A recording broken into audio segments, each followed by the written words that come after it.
Okay. Good afternoon, everyone. Today, our goal will give a presentation on promotional translation, specifically how Fergus brands such as Pepsi can be translated into the Indonesian. Okay. Before we begin the presentation, let me introduce myself first. My name is Kanasa Manggani, and our members. Hello, my name is Hikmat Ehani. My name is Yurun Hardia Pratama. Okay. The next slide is.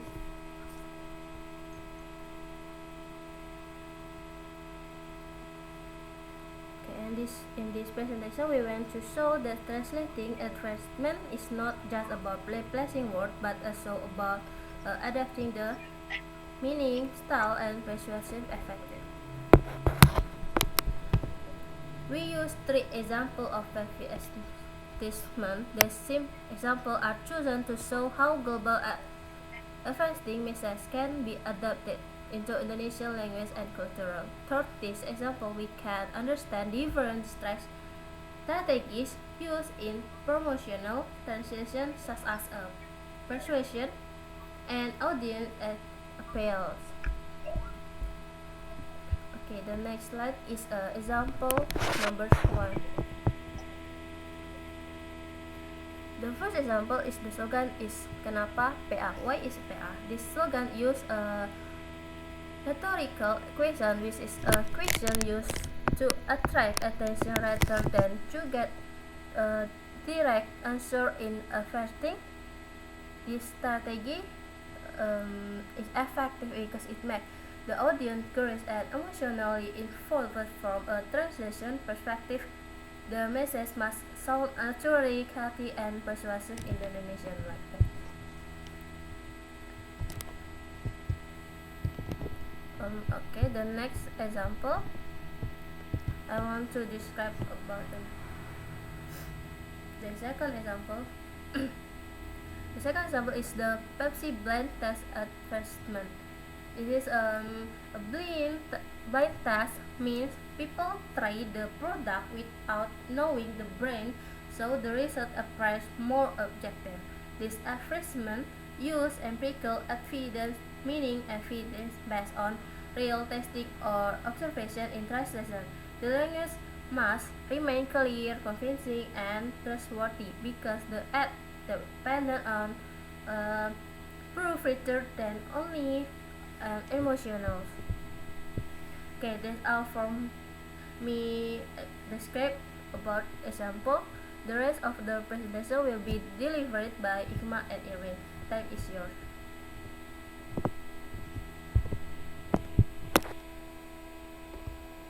Okay, I will continue to explain about example 3, Pepsi Max. In this slide, explain example strategy dalam promotional translation pada iklan minuman Pepsi Max. Iklan tersebut menggunakan kalimat real cola taste, 60% less sugar, drink it to believe it, yang bertujuan menarik perhatian konsumen. And strategi yang digunakan adalah ajakan tindakan or call to action yang bersifat persuasif. Kalimat drink it to believe it mengajak konsumen untuk mencoba produk secara langsung agar mereka dapat merasakan sendiri perbedaannya. Dalam konteks penerjemahan promosi, pesan seperti ini tidak hanya diterjemahkan secara literal, tetapi harus disesuaikan agar tetap memiliki daya tarik dan efek persuasif bagi audiens dalam bahasa target. Next.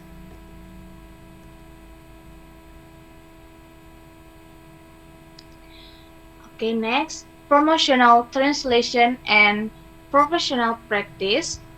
In this slide, explain konsep dasar dari promotional translation serta bagaimana praktiknya dalam dunia profesional.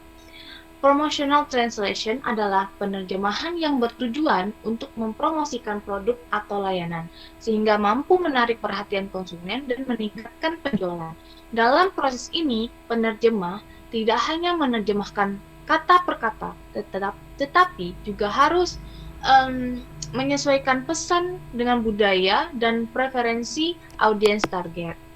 Dalam praktik profesional, hasil terjemahan dinilai secara fungsional, yaitu berdasarkan apakah pesan tersebut efektif mencapai tujuan pemasaran. Oleh karena itu, penerjemah sering bekerja dalam konteks agensi periklanan atau sebagai freelancer, dan mereka harus memahami serta strategi komunikasi pemasaran selain kemampuan bahasa. And next,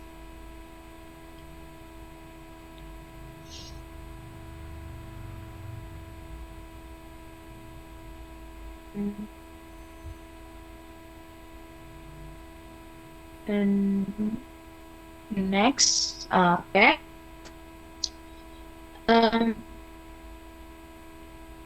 I'm not just translator. In this slide, explain how dalam konteks iklan dan promosi, penerjemah tidak bisa hanya berperan sebagai translator biasa. Penerjemah harus memiliki kreativitas untuk menyesuaikan gaya bahasa yang persuasif dalam bahasa target. Selain itu, mereka juga harus memahami budaya dan regulasi periklanan di negara target agar pesan tidak menimbulkan kesalahpahaman atau melanggar aturan. Karena itu, dalam professional translation, penerjemah sering berperan sebagai copywriter, yaitu orang yang menulis teks iklan dengan tujuan menjual produk. Dengan kata lain, tugas mereka bukan hanya menerjemahkan, tetapi juga menjual produk melalui bahasa yang efektif dan menarik. Next.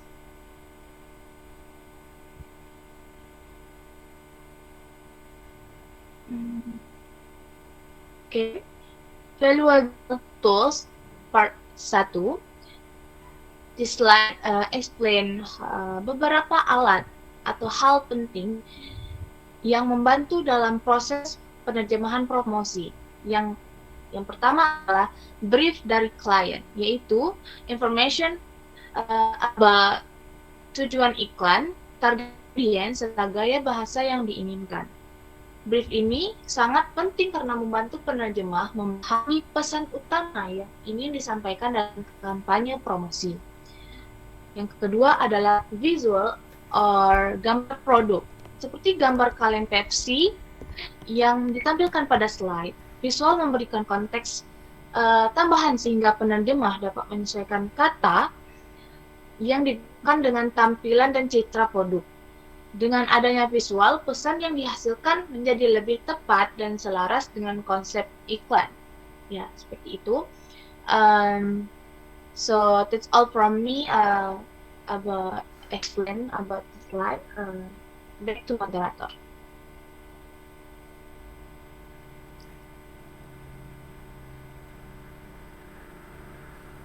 Alright, thank you, Ikma. The next is